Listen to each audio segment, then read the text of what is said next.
महोदय, धन्यवाद। आज निश्चित रूप से उस महत्वपूर्ण विभाग के अनुदान की कटौती मांग के समर्थन में मैं खड़ा हूं, जिनका राज्य के लगभग 3 करोड़ 30 लाख लोगों के हेल्थ की देखभाल करने की महती दायित्व है। महोदय, अगर हम एक आंकड़ा देखें तो आज पूरे झारखंड में 65,832 लोगों पर ध्यान रखेंगे अलमदर बाबू, एक अस्पताल पड़ता है। आवंटित समय पर थोड़ा ध्यान रखेंगे। धन्यवाद महोदय। आज पूरे झारखंड में अगर हम बात करें तो लगभग 65,832 लोगों पर एक अस्पताल पर भार पड़ता है और 8,165 लोगों पर मात्र एक डॉक्टर उपलब्ध है। उसी तरह से अगर हम देखें तो 2,947 लोगों पर मात्र एक बेड उपलब्ध है। ये आंकड़ा ये दर्शा रहा है कि हम लोग झारखंड राज्य में स्वास्थ्य की क्या स्थिति है।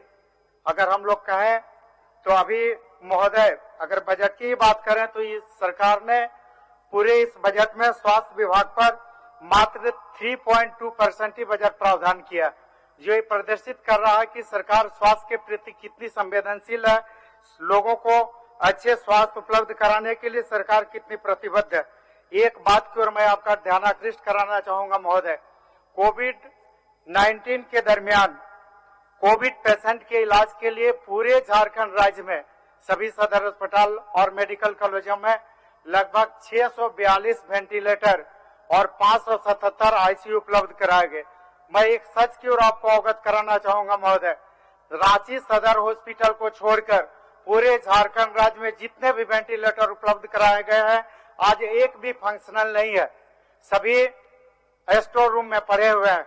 कहीं ऑक्सीजन पाइपलाइन नहीं है तो कहीं एनेस्थेसिया के डॉक्टर नहीं है तो कहीं आईसीयू के एक्सपर्ट नहीं है।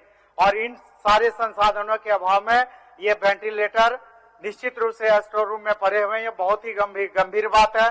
सरकार इसको संज्ञान में ले और राज्य में जितने भी आईसीयू और जितने भी वेंटिलेटर हैं निश्चित रूप से इसको सुव्यवस्थित रूप से चलाने का काम करे। मैं एक बात पर आग्रह ध्यानाकृष्ट कराना चाहूंगा, सारम में एक एडिशनल पीएचसी बना हुआ है गोमिया ब्लॉक में, 2008 में बना हुआ। हॉस्पिटल के नाम पर भवन बना हुआ है, भवन पूर्ण है, भवन अच्छी स्थिति में है, लेकिन वहां पर डॉक्टर नहीं है, पैरामेडिकल स्टाफ नहीं। महोदय, अखबार के कतरन की ओर में ध्यान आकृष्ट कराना चाहूंगा। ये हेडिंग है 30,000 की आबादी, इलाज 30 किलोमीटर दूर, 45,000 की आबादी, इलाज 45 किलोमीटर दूर। ये मेरे ही विधानसभा क्षेत्र के मामला, नक्सल प्रभावित क्षेत्र मोहाटार थाना क्षेत्र का। निश्चित रूप से वहां पर एडिशनल पीएचसी है, लेकिन कोई डॉक्टर नहीं है, कोई पैरामेडिकल स्टाफ नहीं है। इसी सदन में लास्ट बार मैंने सदन का भी ध्यान आकृष्ट कराया था, लेकिन विभाग ने इस पर ध्यान नहीं दिया और 1 साल के बाद भी आज मोहाटार एडिशनल पीएचसी की वही स्थिति है। वहां पर डॉक्टर नहीं है, वहां पर कोई पैरामेडिकल स्टाफ नहीं है। वही हाल है नक्सल प्रभावित क्षेत्र जुमरा पहाड़ के तलहटी पर बसा हुआ चतुरचट्टी थाना क्षेत्र का, गोमिया से लगभग 45 किलोमीटर दूर, जहां पर एडिशनल पीएचसी है, भवन बना हुआ है, कोई डॉक्टर नहीं है, कोई पैरामेडिकल स्टाफ नहीं है, वहां पर 108 एम्बुलेंस भी नहीं है।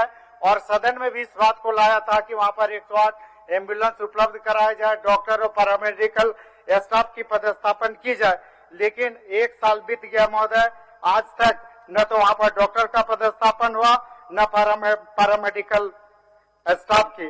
और एक बात पर और ध्यान आकृष्ट कराना चाहूंगा, आज जो पूरे झारखंड राज्य में जो सीएचसी पीएचसी एडिशनल पीएचसी में दवा जो उपलब्ध कराया जाता है, आपको ये जानकर आश्चर्य होगा कि इसका क्रय राज्य स्तर पर सेंट्रलाइज तरीके से किया जाता है और हॉस्पिटल यहाँ जिस हॉस्पिटल को जिस दवा की जरूरत होती है उसके हिसाब से दवा पहुंचता नहीं है, दवा समय पर मिलता नहीं है, जिसके कारण बहुत सारे दवा एक्सपायर होके जलाए जाते हैं, फेंके जाते हैं।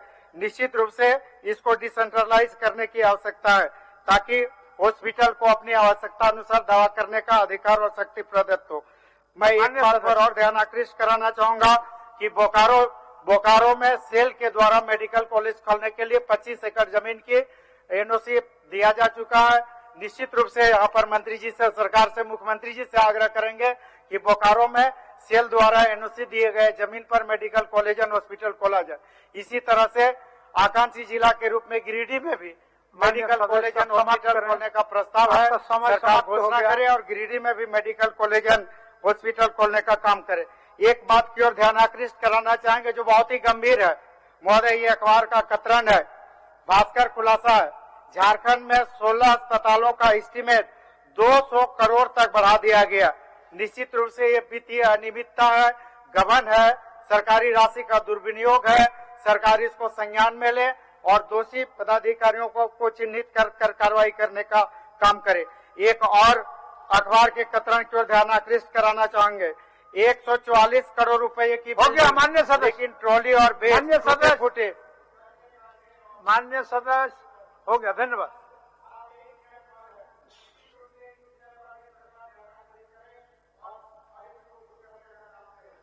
धन्यवाद। हो गया मान्य सदस्य। सभा की सहमति हो तो सरकार के उत्तर तक सदन की समय बढ़ाया जाए। माननीय सदस्य विनोद कुमार सिंह जी।